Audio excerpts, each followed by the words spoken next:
Good morning. How's everyone doing? I hope everyone is well. Holidays are coming up. I'm not feeling very festive. This year has been sort of a very, very weird year. Honestly, it's been a forgettable year in the vein that it just flew by, right? I don't really recall anything about this year, honestly. It's just been one, I don't know. I feel like I've been in some sort of chamber, matrix,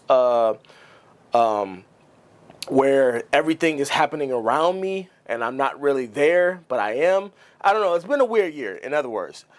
But what I can tell you is that while I have been busy creating content and working my normal job, the government has also been busy delivering on their promise. Last year, when President Joe Biden extended the PPP Loan Fraud Act, I said, uh-oh. I said, oh my God. I said, oh, it's a lot of people that's going to be going to jail. And a lot of y'all didn't believe it was true. A lot of y'all thought that y'all was safe. See, when y'all listen to y'all friends, when y'all listen to anybody that tries to convince you to participate in loan fraud, they're not your friend. Get rid of them. I don't think y'all understand the seriousness of loan fraud. That's federal.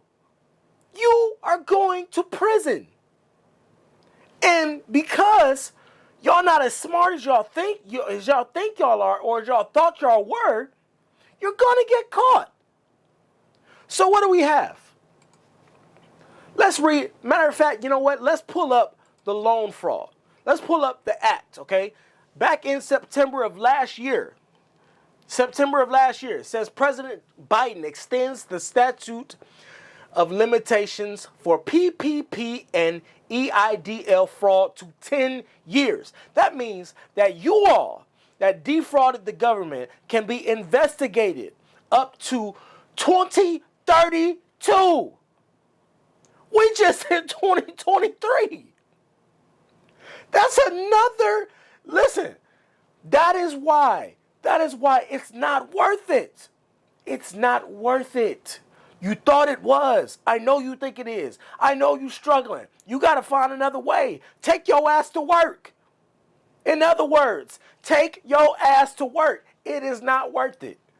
It says in August, President Biden signed 2 bills into law that give the Department of Justice and other federal agencies more time to investigate and prosecute Paycheck Protection Program, PPP, and COVID-19 Economic Injury Disaster Loan, EIDL, cases. Woo! So a lot of y'all in trouble. Previously, the statute of limitations for these offenses was limited to 5 years, except in the case of federal bank fraud, where the statute of limitations is also 10 years.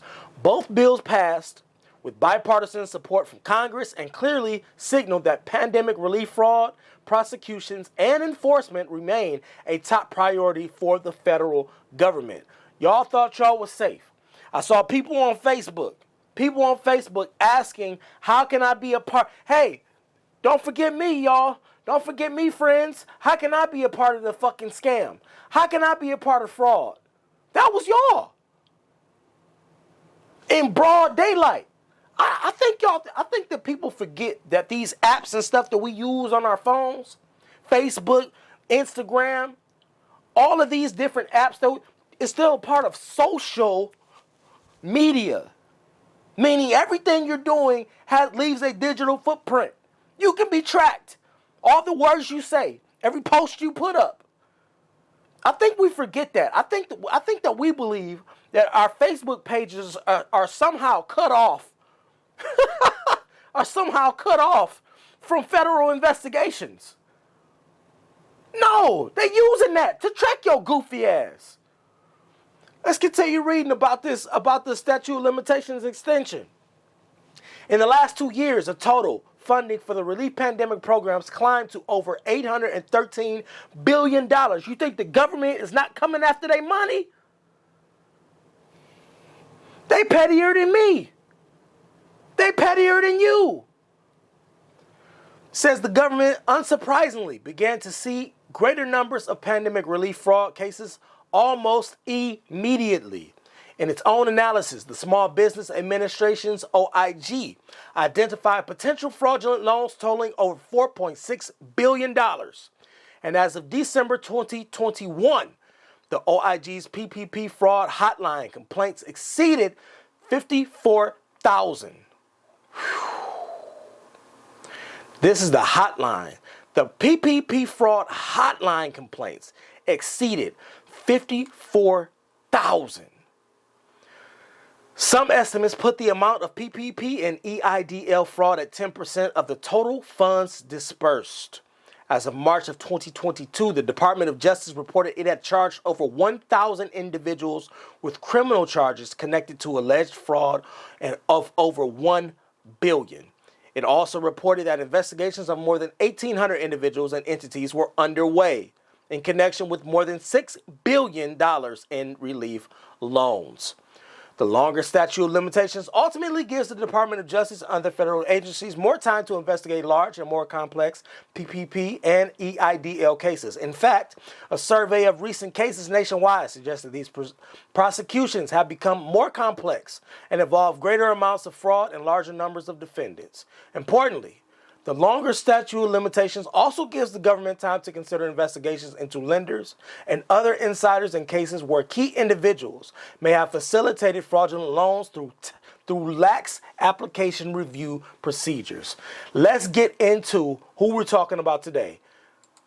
Boom. Breaking. Atlanta attorney found guilty in $7 million PPP loan fraud case. It says that she brought a Rolls Royce and a motorcycle, and a 10-carat diamond ring for $148,000. Are you out of your mind? Y'all so stupid. Y'all don't, and you was an attorney. You an attorney. It is. I know there's a stigma that comes with being an attorney, right? We automatically think that lawyers are smart. We automatically think that these people that go to school and get these degrees and appear in front of us and defend us in some cases, we automatically think that they're intelligent, smart people, that they would never get caught up in this. They would never put themselves in a position to be prosecuted on federal charges, right? That's what we all think. That's what we think that comes with the lawyer degree.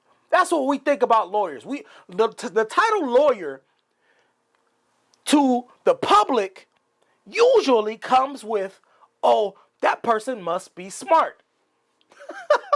Right? But I'm here to tell you, that ain't always the case.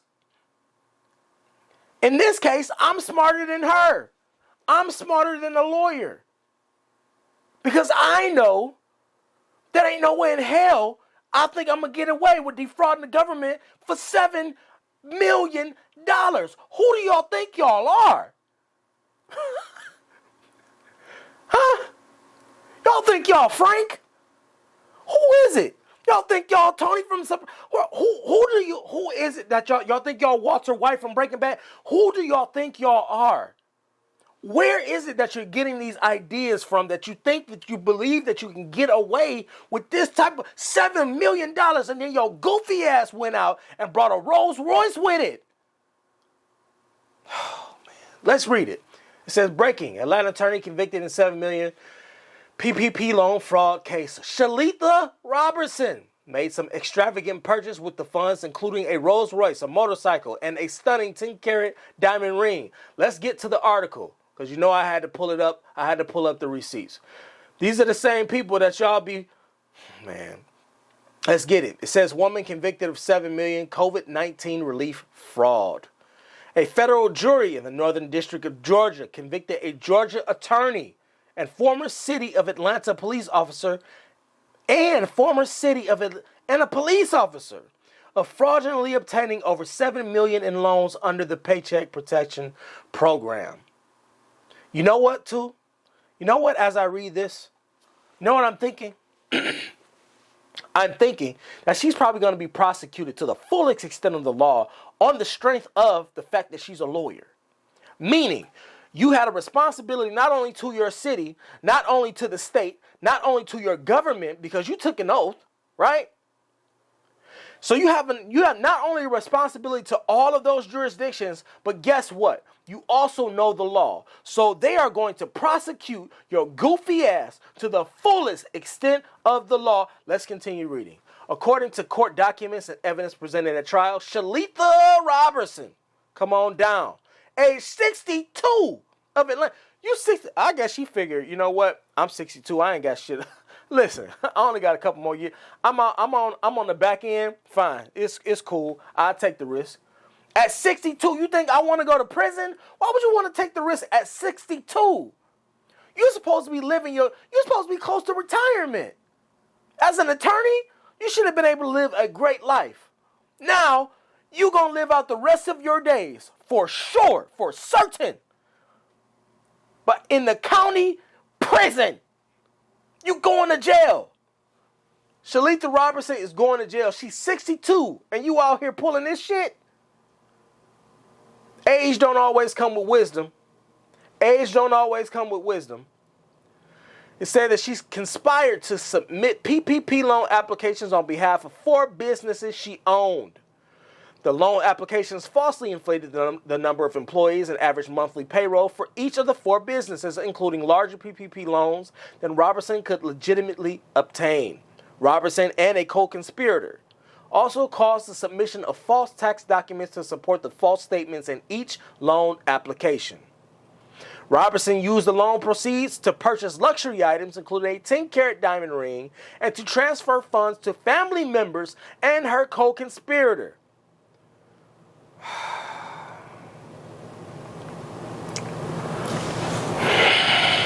And you know what? You know what I bet? I bet her family was right there egging her on. Oh, go ahead, get that money. Hey, cuz, hey, auntie, hey, can I get 10,000? Hey, let me get a loan right quick. Let me get 5 of them. Let me get 5 bands. I need to go out. I need to go out and buy that new 2K, and I need to go get some trues. Hey, auntie, I need some buffs. Hey, auntie, can I get... I bet they was right there supporting her. Right there supporting her goofy ass the whole way. But guess what? Now she go, and guess what? They coming after that money. They coming after that money. They seizing all property that had anything to do with being distributed by or obtained with that money. They coming after that. The government is petty. The government is petty. It says the jury convicted Robertson of 1 count of conspiracy to commit wire fraud, 3 counts of wire fraud, and 1 count of money laundering. She is scheduled to be sentenced on April 11th of 2024 and faces a maximum penalty of 20 years in prison for each count of conspiracy to commit wire fraud and wire fraud, and a maximum penalty of 10 years in prison for money laundering. She is out of here. She out of here.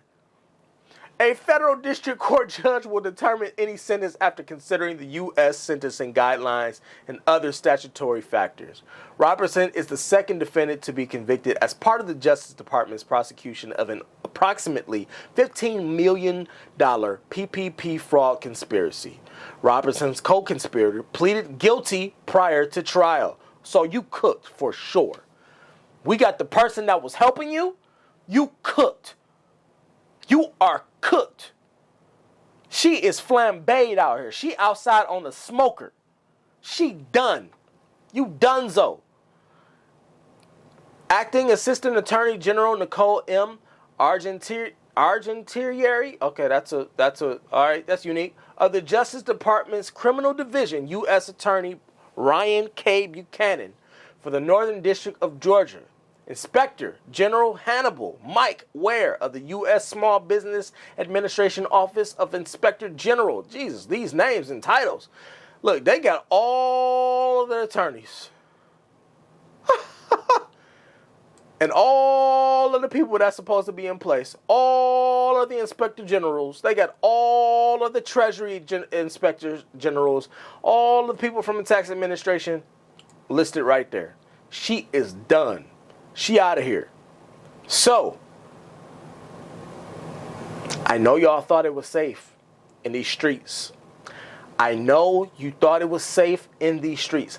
I know you thought that when you took that money, that you was helping yourself and you said, hey, whatever means, I gotta get it. They should have gave us reparations. They should have gave us our reparations. So you gonna go and you thought that you could just defraud the government and that'd be your reparations, right? No.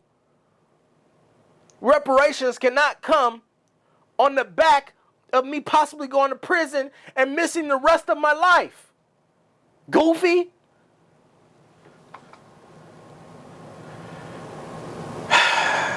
Look, they asking at the end of this, they're asking, oh my God. Anyone with information about allegations of attempted fraud involving COVID-19 can report it by calling the Department of Justice National Center for Disaster Fraud. In other words, they gotta have an ongoing existing hotline for snitches. So anybody that hates you, I hope y'all ain't got no enemies out here. Y'all all on Facebook talking about the loan scams. Y'all all on social media, Twitter, talking about how you got away with it, how you did this, where you got the money from. You leaving nothing but digital footprints. And meanwhile, all the people that hate you and don't like you is watching everything. And they can go ahead and call up the hotline. Yeah, hey, come scoop her up. Hey, yo, come scoop him up. Y'all are donezo. They still, we only in 2023. They still got 9 years to investigate y'all goofy asses. Good luck. Just that new batch.